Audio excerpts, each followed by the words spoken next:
Assalamualaikum warahmatullahi wabarakatuh.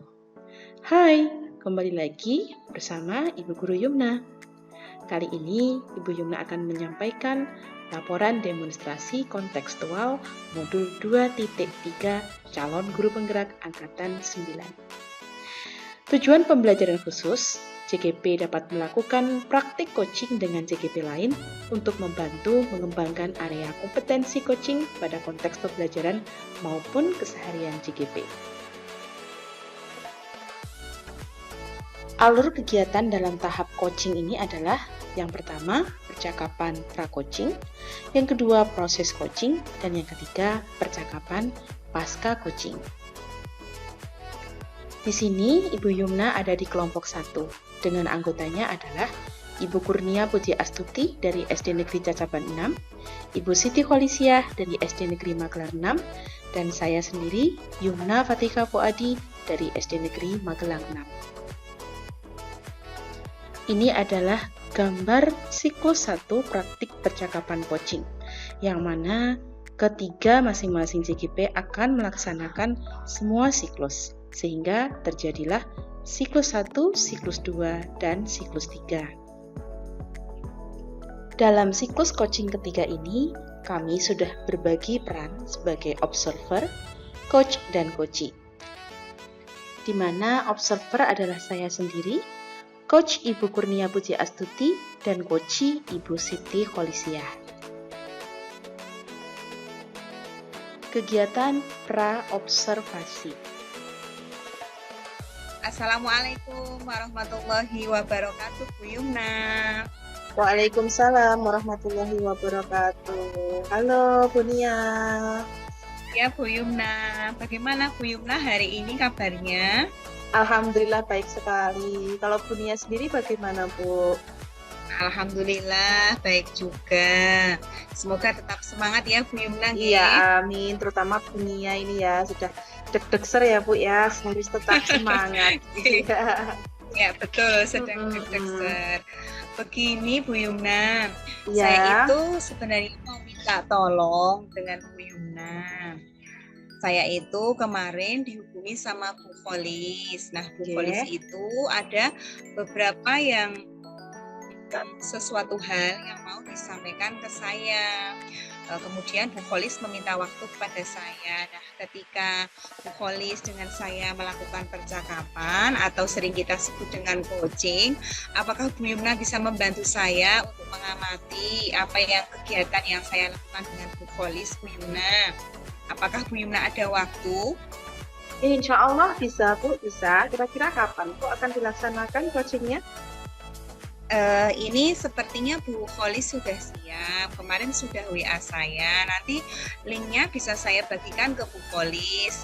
Katanya biar segera bisa mengatasi solusi atas masalahnya begitu. Nah, nanti minta tolong Bu Yumna terkait kegiatan yang saya lakukan dengan Bu Kholis itu nanti kurangnya apa, kemudian ada umpan balik atau masukan apa untuk saya dan juga Bu Kholis. Mohon nanti untuk disampaikan begitu ya Bu Yumna, karena kita juga sedang sama-sama praktik dan belajar begitu Bu Yumna. Oh, nggih, siap Bu. Ya, memang gitu ya Bu ya, ketika coaching itu kita kadang membutuhkan orang lain supaya kita bisa mengembangkan kompetensi dari diri kita sendiri. Nah, sebelumnya ini Bu Nia, kalau misalnya saya mengajukan beberapa pertanyaan, apakah Ibu berkenan? Oke, silahkan Bu Yumna, tidak apa-apa. Oke. Nah, Bu Nia, kira-kira Ibu itu pengen saya itu membantu mengembangkan kompetensi Bu Nia yang bagian mana Bu Nia? Saya itu bercita-cita ketika melakukan kegiatan coaching bersama dengan Bu Kholis itu kompetensi yang akan saya kembangkan itu adalah mendengarkan dengan maksimal, hadir secara penuh, kemudian yang ketiga adalah memberikan pertanyaan-pertanyaan yang berbobot kepada Bu Kholis. Seperti itu Bu Yumna. Oke, baik. Jadi ada 3 kompetensi di sini ya Ibu ya. Jadi yang mendengarkan secara aktif, kemudian hadir secara penuh atau presence, dan mengajukan pertanyaan yang berbobot. Seperti itu ya Bu Nia ya. Iya, betul. Nah, sekarang kira-kira bagian mana nih yang kita tekankan, yang kita fokuskan untuk nanti saya amati nih Bu? Ya, saya ingin mencoba kompetensi yang kedua, Bu Yumna, mendengarkan secara aktif, karena terkadang dari kita berbicara ketika kita tidak fokus dan hilang konsentrasi, itu nanti kita bisa keluar dari alur apa yang disampaikan menjadi tidak fokus, dan juga kesimpulannya tidak bisa kita sampaikan dengan betul seperti itu. Jadi kompetensi yang ingin saya kembangkan itu yang kedua. Terlebihnya Oke. seperti itu, Bu Yumna. Iya, iya. Memang penting sekali ya Bu ya, mendengarkan secara aktif itu merupakan poin penting dalam kegiatan coaching. Iya, Iya. betul. Nah, sekarang nih Bu, kalau penilaian Bu sendiri terhadap apa yang kita kembangkan ini apa ya Bu ya? Apa yang akan kita kembangkan? Kalau penilaian Ibu terhadap diri sendiri. Harapannya penilaian terhadap apa yang saya kembangkan itu nanti dengan saya itu hadir secara penuh, kemudian dengan saya itu mendengarkan secara aktif, harapannya nanti bisa membangun komunikasi yang nyaman dengan coach. Kemudian nanti coach bisa berleluasa bercerita dengan saya, kemudian tanpa tekanan, dari hati ke hati, maksudnya seperti itu agar suasananya nyaman dan juga tercipta solusi dari mungkin keluh kesah atau masalah yang disampaikan oleh coach, seperti itu Bu Yumna. Oke, itu apakah juga termasuk dengan indikator kesuksesan Ibu dalam melaksanakan coaching ini Bu? Iya betul, jadi indikator kesuksesannya itu saya lebih banyak kepada yang aktif mendengarkan. Jadi kemampuan saya untuk saya gali lebih aktif mendengarkan, biarkan nanti coachingnya itu bercerita apa yang menjadi masalah, apa yang menjadi kendalanya, dan harapan besarnya adalah bisa menemukan sendiri dari uraian-uraian rencana dan masalah yang disampaikan oleh coach tersebut, begitu Bu Yumna. Oke. Jadi yang sudah saya tangkap di sini, Ibu ingin aktif mendengarkan coach secara dalam bercerita, kemudian juga harapannya nanti supaya coach itu nyaman, sehingga nantinya bisa coach itu menemukan sendiri solusi dari permasalahannya. Seperti itu ya Ibu ya. Oke. Baik Ibu, ini cukup pertanyaan dari saya. Mungkin nanti bisa kita mulai segera untuk coaching kita hari ini. Saya sebagai observer, Ibu sebagai coach. Untuk coachingnya, mohon maaf Ibu, siapa tadi Bu?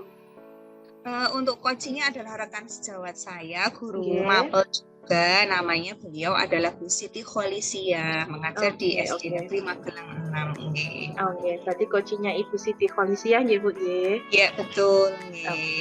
Oke, monggo Ibu silahkan dihubungi terlebih dahulu. Saya juga akan menyiapkan beberapa alat-alat yang mungkin membantu saya dalam observasi nanti. Oke, terima kasih Bu Yumna. Nanti terkait dengan alat-alat dan lembar observasi yang Bu Yumna perlu berikan kepada saya, nanti minta tolong untuk diberikan, disertakan setelah saya melakukan proses coaching ya Bu Yumna ya. Siap. Supaya saya tahu kekurangannya. Ya, nanti setelah kegiatan Ibu dengan coach selesai, nanti kita juga perlu berbincang-bincang kembali sebagai evaluasi ya Bu ya. Oke, begitu. Terima kasih Bu Yumna. Saya hubungi Bu Kholis dulu, nanti linknya saya bagikan nggih. Oke, siap. Oke. Ya, terima kasih. Assalamualaikum. Waalaikumsalam warahmatullahi wabarakatuh. Kegiatan observasi. Assalamualaikum warahmatullahi wabarakatuh, Bu Kholis. Selamat siang. Waalaikumsalam warahmatullahi wabarakatuh. Selamat siang, Bu Nia. Iya, Bu Kholis kok senyumnya ceria sekali, atau ada sesuatu yang difikirkan? Tampaknya kok itu terlihat seperti ya tersenyum, tapi kok ya ada sesuatu yang difikirkan, banyak beban, Bu Kholis. Iya, Bu Nia, ini saya senyum karena saya akhirnya bisa bertemu dengan Bu Nia ini, alhamdulillah. Karena saya mau sedikit curhat ini Bu Nia, karena saya kok ada yang mengganjal di hati hari ini. Iya, terus terang kemarin sudah saya sampaikan kepada Bu Yumna juga bahwa Bu Kholis meminta saya untuk menemani ngobrol sebentar ya, barang sebentar kita sharing-sharing mengenai apa tadi yang ingin Bu Kholis sampaikan, dan Bu Yumna sudah bersedia. Kira-kira apa Bu Kholis yang mau disampaikan ke saya itu? Jadi kan Bu Nia juga guru pendidikan agama Islam ya di sini ya Bu? Iya. Saya betul. juga di sini guru pendidikan agama Islam. Nah, saya ingin berbagi cerita, kemudian semoga nanti ada solusinya. Karena saya dapati anak-anak itu kalau pelajaran BTQ baca tulis Al-Quran kok kurang greget, kurang ini, dan nilainya juga kurang bagus ini ya dibandingkan dengan pelajaran-pelajaran yang lain seperti itu. Nah, ini saya butuh sekali untuk bagaimana bertukar wacana dengan Bunia sehingga nanti dapat mendapatkan solusi untuk anak-anak saya itu Bunia. Baik, jadi Bu Kholis memang itu yang terjadi ya di pelajaran BTQ itu memang banyak sekali kendala. Itu juga terjadi dengan saya di sekolah saya karena notabene lingkungan belajarnya itu bermacam-macam. Anak-anak itu terkadang ada yang di menengah ke atas dalam artian di rumah itu pendampingan belajar agamanya penuh, ada yang orang tuanya terlalu sibuk bekerja. Jadi memang itu tantangan tersendiri bagi kita. Jadi intinya Bu Kholis hari ini kepingin menyampaikan ke saya terkait pembelajaran BTQ yang anak-anak di mana kurang semangat begitu ya Bu Kholis ya ketika belajar. Jadi nilainya kurang dari KKM-nya. Begitu Bu Kholis maksudnya.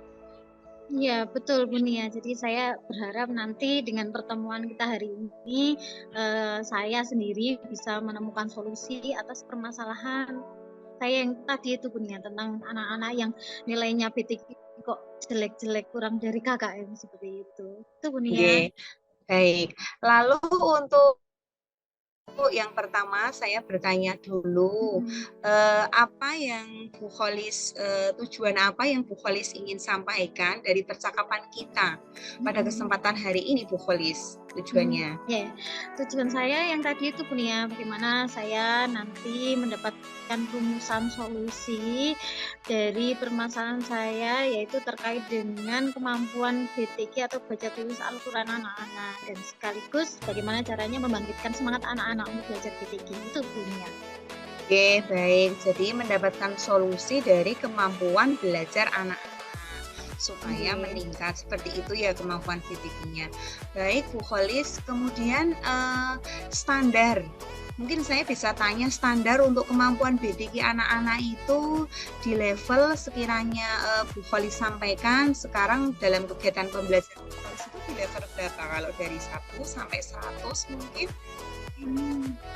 Ya, saya kan mengharapkannya anak-anak itu sesuai KKM ya minimal itu. Jadi standarnya 75 atau naik ke atasnya. Tetapi kok ternyata kemarin ketika ada asesmen itu ternyata anak-anak rata-rata masih di level 60 Nia. Oh begitu, jadi masih belum tuntas ya Bu Kholis ya, masih di level 60. Baik Bu Kholis, terima kasih atas penjelasannya.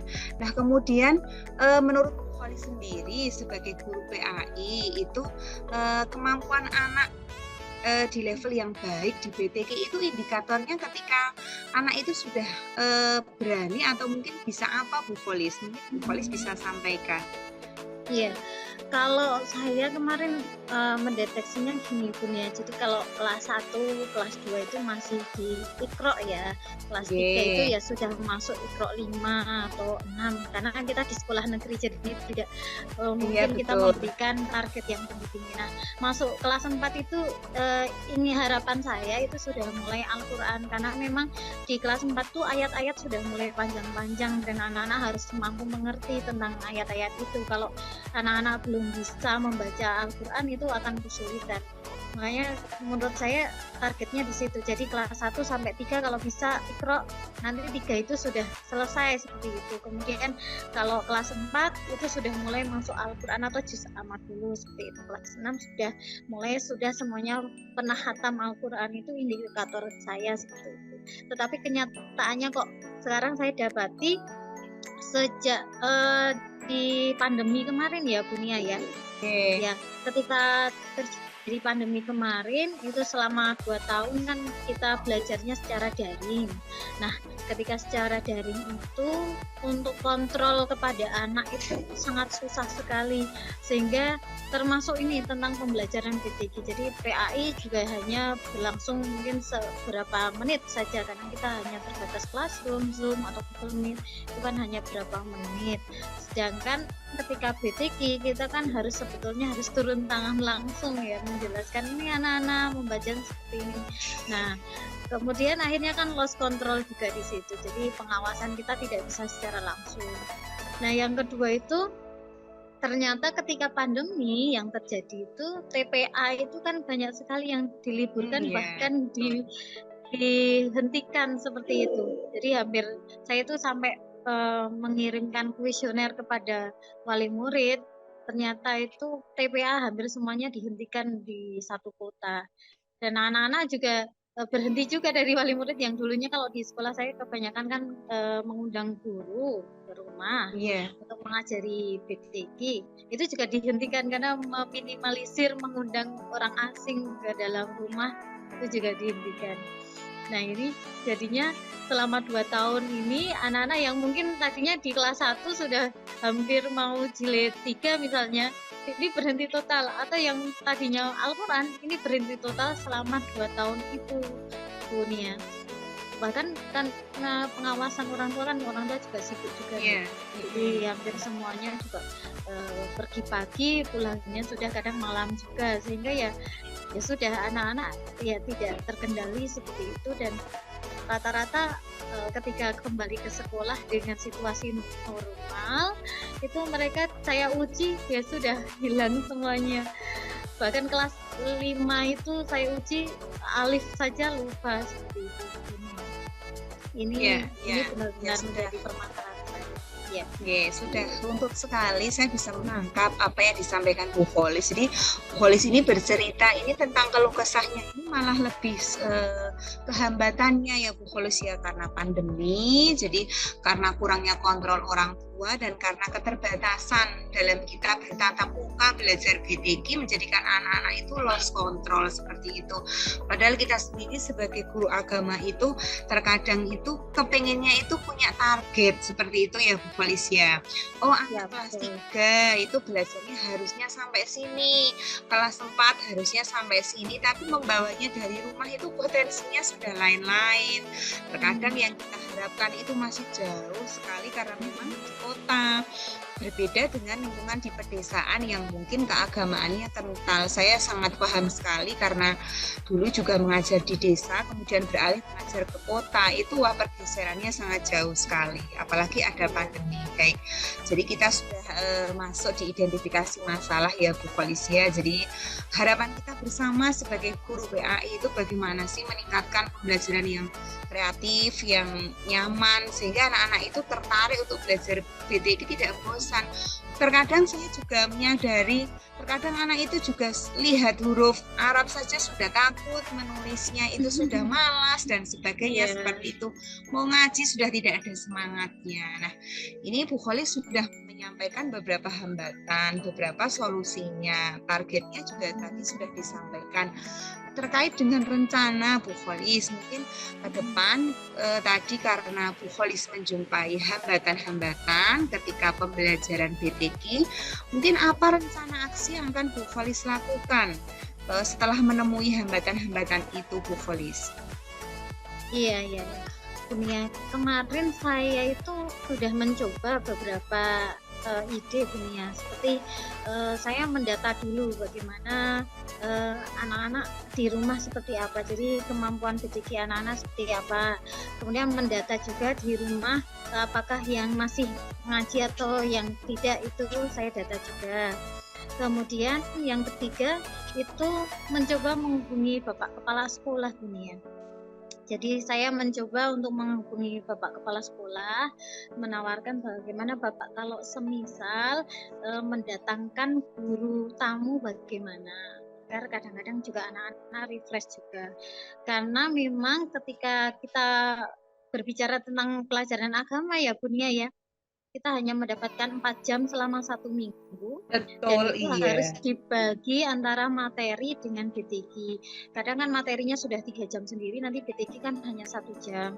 Nah, 1 jam itu kan tidak mungkin bisa mewadahi dari 28 anak di kelas gitu. Nah, itu jadi kalau misalnya ada jam tambahan, misalnya Bapak Kepala Sekolah nanti menyetujui, ada jam tambahan yang di situ diberikan materi oleh guru tamu seperti itu. misalnya dari mahasiswa atau apa, mungkin anak-anak mungkin lebih tertarik juga seperti itu. Karena mungkin kalau saya sendiri di sini kan nggak mungkin cukup waktu atau tenaganya. Nah, nanti mungkin kalau ada yang membantu. Nah, kemudian kalau sudah Bapak Kepala Sekolah misalnya menyetujui, saya rencananya akan menghubungi komite dulu. Jadi nanti dari komite bagaimana nanti menyepakati kepada Popdik juga. Nanti dari komite ke Popdik nanti bagaimana rumusannya yang tepat agar anak-anak juga bisa belajar di rumah. Jadi dikembalikan juga kepada orang tua bagaimana. Kemudian juga dari sekolah tadi kalau dari Popdik juga menyetujui ada jam tambahan dari guru tamu dan sebagainya. Mungkin seperti itu ya Bun ya, rencana-rencananya saya seperti itu.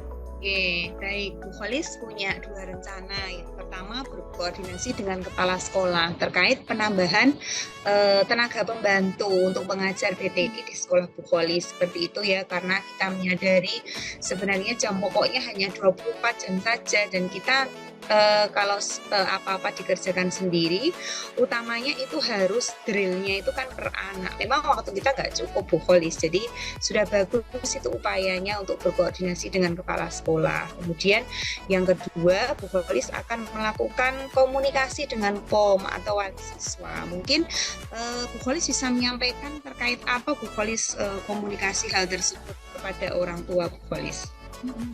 Ya, yang pertama saya ingin berkomunikasi tentang bagaimana kalau semisal di sekolah ini diadakan jam tambahan BTG seperti itu.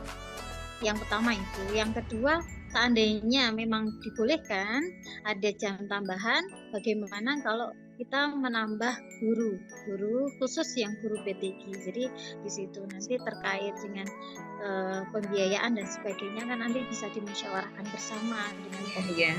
Karena kemarin itu ya Bunia ada hambatan besar juga di sekolah kami itu anak-anak itu kan memang hampir rata-rata itu les.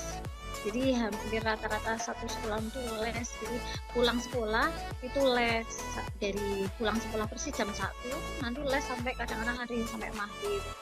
Nah itu saya kan pernah menawarkan anak-anak ini yang boleh sudah list, sudah buat daftarnya anak-anak ini, silakan nanti pulang sekolah ngaji dengan saya seperti itu. Tetapi yang terjadi adalah anak-anak menyampaikan bahwa nggak bisa polis, ini kita les. Jadi kalau misalnya pulang sekolah mereka tidak bisa, hampir rata-rata seperti itu. Makanya kalau nanti ada kesepakatan dengan Popdik itu mungkin akan lebih mudah untuk mengatur jadwal. Seperti itu Bun ya. Oke, baik, terima kasih. Jadi di sini saya bisa menangkap Bu Kholis sudah akan melakukan 2 rencana. Dari 2 rencana itu, apakah Bu Kholis pernah satu mungkin melakukannya sebelum ini atau ini rencana baru semua Bu Kholis? Ya, dulu sudah pernah Bunia ketika awal-awal selesai pandemi itu kan masih separuh-separuh ya Bunia ya. Separuh masuk itu ya, yang 50% masuk, 50% daring itu. Nah itu saya kemudian sudah saya coba anak-anak sepulang sekolah itu untuk mengaji seperti itu. Oh iya. Tetapi kemudian hambatannya ketika kembali 100%. Ketika 50% kan waktu pembelajaran hanya sampai jam 10 kalau tidak salah. Nah, ketika kembali ke 100%, jam pembelajarannya jadi sampai 12:30. Itu akhirnya kan mepet dengan anak-anak waktu les. Kalau dulu jam 10 bisa sampai jam 12 anak-anak ngaji. Jadi itu sudah pernah saya coba, tapi sekarang perlu perumusan yang baru. Oh begitu, baik, terima kasih. Kemudian kapan mungkin Bu Kholis berencana untuk menjalankan aksinya ini? Waktunya mungkin bisa ditentukan Bu Kholis? Ini kan masih SAS sebetulnya ya. Kemudian juga perabotan nanti mungkin masih agak terbengkalai lah kalau misalnya ini. Mungkin habis perabotan selesai ini waktunya nanti agak longgar, nanti saya matur kepada kepala sekolah bagaimana dengan rencana-rencana yang tadi apakah disetujui atau tidak. Ya, habis perabotan saja. Oh ya, berarti masuk awal-awal semester 2 mungkin ya Bu Felis ya. Iya. Baik, begitu. Setelahnya mungkin saya bisa bertanya komitmen apa yang akan Bu Felis gali dari pelaksanaan rencana aksi yang Bu Felis laksanakan itu, Bu? Iya. Jadi di sini nanti saya benar-benar membutuhkan banyak dukungan dari kepala sekolah, dukungan dari komite, dukungan dari Popdik, sehingga nanti saya di situ mempunyai semacam perjanjian juga di situ. Nanti ketika saya mempunyai perjanjian juga, kemudian saya mampu membuat program kerja yang pasti di dunia, sehingga nanti saya mampu melakukan itu. Jadi lebih bertanggung jawab lah dalam melakukannya, karena nanti akan bisa terukur keberhasilannya seperti itu, daripada saya tidak mempunyai kontrak, benar-benar kontrak ya ini persetujuan kesepakatan bersama, maka kita harus jalankan bersama seperti itu, sesuai dengan kesepakatan, sesuai dengan rencana aksi, dan juga jadwal pembelajaran seperti itu Bunia. Baik, bagus sekali Bu Felis. Bu Felis telah mempersiapkan segala sesuatunya dengan matang. Sampai juga ada hitam di atas putih ya, segala sesuatu. Memang kalau tidak ada pembuktian itu kita terkadang melakukannya itu butuh motivasi. Kalau ada dukungan dari rekan sejawat, komunitas sekolah, bahkan POM itu kita melaksanakannya bisa dengan penuh semangat. Dan juga harapannya nanti semua bisa tersalurkan ke anak-anak. Begitu ya Bu Felis ya. Satu lagi yang terakhir, kesimpulannya dari apa yang kita dapat dari percakapan ini apa Bu Felis? Tadi saya jadi ini Bunia, oh iya kemarin kan saya hanya melakukan itu secara alami saja melakukan itu, tapi tidak terdokumentasi dan juga tidak ada kesepakatan yang jelas. Maka nanti kesimpulannya adalah saya nanti akan matur ke Bapak Kepala Sekolah, kemudian juga membentuk kesepakatan tadi dengan dari komite Popdik secara tertulis, kemudian terjadwal secara pasti. Jadi intinya di sini saya harus benar-benar mendokumentasikan apa yang menjadi perencanaan saya, ide-ide saya itu, sehingga nanti ya ini jadi bukti juga kepada anak-anak ini ada banyak sekali dukungan agar anak-anak mampu untuk belajar BTG secara terencana dan terstruktur, sehingga anak-anak juga tertarik seperti itu, daripada hanya di woro-woro di depan umum. Anak-anak besok ya ngaji itu mungkin kurang semangatnya, tetapi ketika ada nota kesepakatan dengan orang tua dan sebagainya, itu mungkin anak-anak berarti ini agenda sekolah. Ya itu kesimpulan dari saya harus lebih tertata secara administratif juga Bu. Ya, baik. Terima kasih Bu Felis telah menjelaskan dengan runtut. Jadi ada tolak ukur ya, ada targetnya supaya anak-anak itu tertarik, ada motivasi dan pancingannya untuk belajar. Jadi seperti istilahnya kartu kendali seperti itu ya Bu Felis ya. Baik, dari percakapan yang sudah kita lakukan setelah Bu Felis itu bercakap-cakap, sharing dengan saya, kira-kira apa yang Bu Felis rasakan, mungkin perbedaannya dengan sebelumnya, bagaimana Bu Felis?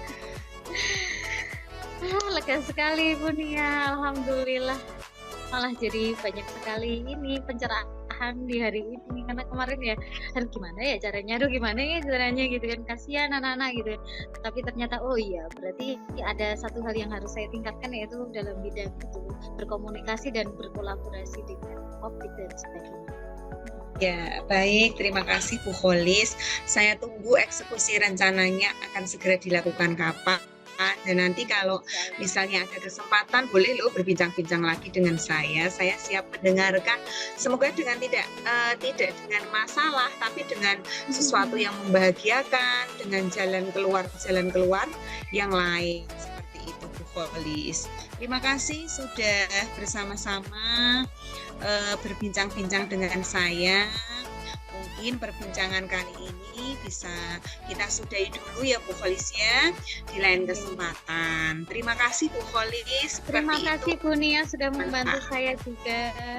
Sehat-sehat ya Bu Nia. Ya, sama-sama. Terima kasih Bu Felis. Assalamualaikum warahmatullahi wabarakatuh. Waalaikumsalam warahmatullahi wabarakatuh. Kegiatan pasca observasi. Halo Bu Nia, Assalamualaikum.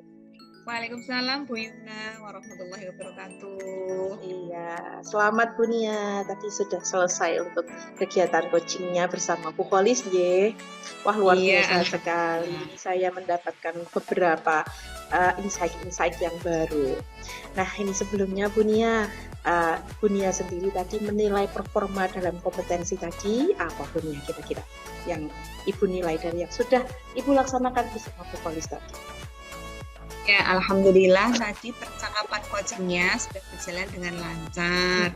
Terlihat dari Bu Kholis bercerita dengan nyaman dengan saya, kemudian solusinya itu bisa digali Bu Kholis sendiri. Jadi kompetensi yang ingin saya tuju pada percakapan coaching dengan Bu Kholis tadi, mendengarkan aktif sudah berupaya saya lakukan dengan baik, akan tetapi fokus juga sudah untuk hadir secara penuh atau presence. Akan tetapi satu Yumna, saya itu masih terkadang kesulitan merangkai untuk mengajukan kata-kata kalimat pertanyaan yang berbobot seperti itu Bu Yumna.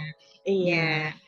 Iya, tadi saya sudah melihat sendiri ya Bu ya, untuk Ibu dalam menyampaikan coaching, alur tirtanya alhamdulillah sudah terpenuhi semua. Ibu sudah menyampaikan tujuan, sudah menggali pertanyaan untuk mengidentifikasi masalah, juga sudah menggali pertanyaan terkait rencana aksi dari Bu Kholis, dan memberikan pertanyaan yang berwujud komitmen terhadap apa yang akan dilaksanakan terhadap rencana aksinya. Sudah bagus sekali, Ibu, bukan di luar ekspektasi saya. Nah, tapi Ibu tadi kok menyatakan bahwa masih ada kekurangan di bidang pertanyaan yang berbobot, ya Ibu ya. Sedangkan kita tadi fokusnya, kita adalah hadir secara, mendengarkan secara aktif Ibu Nianje. Nah, sebenarnya apa sih Bu yang menurut Ibu, kok Ibu bisa menilai seperti itu tuh karena apa? Ya, terima kasih Bu Yuna. Itu naluri, sepertinya saya kok mengucap atau memberikan pertanyaan kepada Bu Kholis itu kok ada satu dua yang mungkin ada melenceng dari alur sedikit seperti itu, dan itu kompetensi yang ingin saya tingkatkan setelah melakukan proses coaching ini. Jadi tadi hadir secara penuh sudah saya lakukan, fokus juga sudah, kemudian mendengarkan secara aktif. Terkadang kita itu ada telepon tadi di akhir kan Bu Yumna, itu ada masuk, jadi konsentrasi saya sempat terpecah sedikit di konklusi atau kesimpulannya lah, mungkin loss bisa saya pas mengajukan pertanyaan itu bisa gagal fokus seperti itu. Jadi saya kesimpulannya ingin menambah komitmen saya untuk meningkatkan kompetensi di poin yang ketiga, yaitu mengajukan pertanyaan yang berbobot. Nah, supaya apa, besok ketika proses coaching berlangsung menjadi bisa lebih baik lagi, seperti itu Bu. Oke. Nah Ibu, kalau misalnya dengan meningkatkan membuat pertanyaan yang berbobot ini, kira-kira apa yang akan Ibu lakukan supaya bisa meningkatkan kompetensi tersebut Bu? Ya, alurnya itu memang rumusnya itu harus mendengarkan secara aktif dulu. Jadi mendengarkan, nanti itu tercipta konsentrasi, kemudian kita bisa merumuskannya di otak untuk membentuk atau menyampaikan pertanyaan-pertanyaan itu. Tapi ketika kita lost saja konsentrasi barang sedikit saja seperti tadi ada telepon masuk, itu memang sudah rusak semuanya. Jadi memang kita perlu adanya hal yang seperti itu, hadir secara penuh dan juga tidak diindahkan perkara-perkara yang mengganggu seperti itu Bu Yumna dalam percakapan coaching. Iya Ibu ya. Ya namanya juga manusiawi ya Bu ya. Kita kadang berencana, tetapi terkadang rencana yang kita laksanakan, yang kita sudah rencanakan jauh-jauh sebelumnya itu tidak berjalan dengan sesuai dengan keinginan kita. Itu hal yang manusiawi ya Ibu ya. Nah nanti mungkin bisa ditingkatkan kembali di coaching-coaching selanjutnya. Nah sekarang bolehkah saya menyampaikan hasil pengamatan saya Ibu? Boleh, silakan Bu Yumna, bisa disampaikan. Iya. Ya terima kasih Bu. Kalau tadi sudah saya sampaikan ya Bu, untuk alur tirtanya Ibu sudah runtut, sudah masuk semua. Ibu juga sudah mendengarkan dengan rasa, juga tadi sudah bagus, dan saya beberapa kali itu melihat Ibu seperti sudah menahan diri untuk tidak berkomentar, untuk tidak menimpali dengan kalimat-kalimat Ibu sendiri seperti itu ya Bu. Meskipun saya tahu itu susah, karena kan kebetulan Bu Kholis itu guru mapel PAI ya Bu ya, jadi otomatis permasalahannya hampir sama. Jadi wah ini kok Iya. sepertinya saya juga merasakan kan pasti di sini gatal ya Bu ya. Oh, saya juga pengen cerita. Mungkin seperti itu ya Bu yang saya lihat ya Bu. Betul. Itu ada naluri di dalam hati. Iya. Kadang, oh saya kok sudah terlalu panjang komennya ya begitu. Saya stop. Oh ini saya mendengarkan, tidak komen. Jadi itu memang membangun seperti itu susah Bina. Iya Iya. betul. Kita menahan diri ya Bu ya. Nah Ibu setelah mendengar pendapat saya tadi, pendapat Ibu bagaimana Bu? Perasaan Ibu bagaimana? Apakah betul Bu? Iya betul apa yang disampaikan Bu Yumna terhadap pengamatan observasi yang dilakukan itu saya rasakan dan itu apa namanya refleks seperti itu. Jadi Iya ketika kita betul. mendengar ada satu poin tadi saya yang agak kepanjangan ngomongnya itu terlalu kok malah saya jadi yang bercerita seperti itu padahal kompetensi ini coaching itu mendengarkan secara penuh dan tidak banyak bertanya sebetulnya seperti itu. Dan memang itu yang kita bangun seperti itu perlu latihan juga ya Bu. Betul. Apa namanya Bu Yumna supaya kita tidak mengarahkan mengalurkan si coaching itu sebenarnya ini loh ini solusi dari saya itu kan bukan biar dia membangun kekuatan untuk memecahkan masalahnya sendiri seperti itu Bu Yumna. Iya betul sekali Bu. Nah namun demikian saya juga tadi melihat ada beberapa yang masih bisa dikembangkan ya Bu. Termasuk yang baru saja Ibu katakan tadi mungkin refleksnya mungkin perlu kita tahan. Ya karena sebagai coach itu memang ya susah-susah gampang ya Bu ya. Memang kita harus mendengarkan secara utuh, hadir secara penuh dan juga menyampaikan pertanyaan yang berbobot. Tadi Ibu sampaikan bahwa itu tuh harus kita fokus dulu. Kalau tidak fokus, ke distract sedikit saja itu sudah ambiar seperti itu ya Bu ya. Betul. Nanti mungkin bisa dilaksanakan di coaching-coaching selanjutnya. Mungkin apa hal yang hari ini masih kurang bisa kita tingkatkan di coaching selanjutnya. Seperti itu ya Bu ya. Nah, kalau rencana untuk kegiatan selanjutnya apa yang akan Ibu laksanakan ini Bu? Ya berkomitmen untuk terus belajar karena ini memang bermanfaat ya kegiatan coaching ini untuk meningkatkan kompetensi utamanya bagi seorang guru. Jadi guru nanti bisa mengelola emosinya sendiri, kemudian bisa menerapkan percakapan alur tirta dan yang pasti itu adalah mampu untuk menyimpulkan dan mengambil solusi dari sebuah permasalahan seperti itu dengan tepat Bu Yumna. Jadi memang perlu latihan dan latihan terus ini bisa dikonsistenkan seperti itu Bu Yumna. Mungkin dengan rekan teman sejawat di sekolah. Iya. Ya, berarti yang saya tangkap di sini, Bu Nia bisa minta tolong kepada rekan sejawat, kepada berkolaborasi dengan teman-teman yang lain ya, Bu Nia ya. Iya, betul. Jadi untuk meningkatkan lagi performa tadi. Oke, baik Bu Nia. Hasil pengamatan tadi yang sudah saya amati nanti akan kami catat di form supervisi akademik. Nah, kemudian apa yang Ibu dapatkan nih Bu dari kegiatan hari ini Bu, dari observasi dari pra-observasi, observasi dan pasca observasi ini Bu? Ya, dari kegiatan coaching yang saya lakukan, saya mendapat banyak sekali masukan dan ternyata masukan dan juga umpan balik dari Bu Yumna itu sesuai dengan apa yang saya rasakan dan kata hati saya. Seperti kalau kita melakukan sebuah kesalahan itu loh refleks, oh itu saya salah seperti itu dan itu saya menyadari sendiri dan harapannya nanti juga di coaching-coaching selanjutnya saya bisa melakukan perubahan tersebut seperti itu Bu Yumna. Ya, alhamdulillah. Oke, semoga Ibu ya nanti nggak cuma Ibu, tapi saya juga kita masih semuanya sama-sama belajar, kita bisa meningkatkan kemampuan kita dalam coaching. Seperti itu Ibu, semoga bermanfaat. Mungkin apabila saya selama mengobservasi Ibu ada kekurangan, saya juga mohon maaf Ibunya ya. Ya, sama-sama Bu Yumna, terima kasih sudah berkenan bersamai saya, belajar bersama-sama melakukan percakapan coaching dengan Bu Kholis. Terima kasih banyak ya atas waktu yang sudah diluangkan dari Bu Yumna, mungkin hari ini sedang sibuk, terus mengupayakan untuk bersamai saya. Terima kasih. Semoga lain kali kita bisa sharing-sharing, ngobrol-ngobrol lagi dengan Bu Yumna. Begitu ya Bu Yumna, terima kasih. Siap Bu, amin. Yang penting sehat selalu ya Bu Nia ya, semangat ya. Terima kasih semangatnya. Assalamualaikum. Waalaikumsalam warahmatullahi wabarakatuh. Terima kasih telah menyaksikan video ini, semoga bermanfaat. Assalamualaikum warahmatullahi wabarakatuh.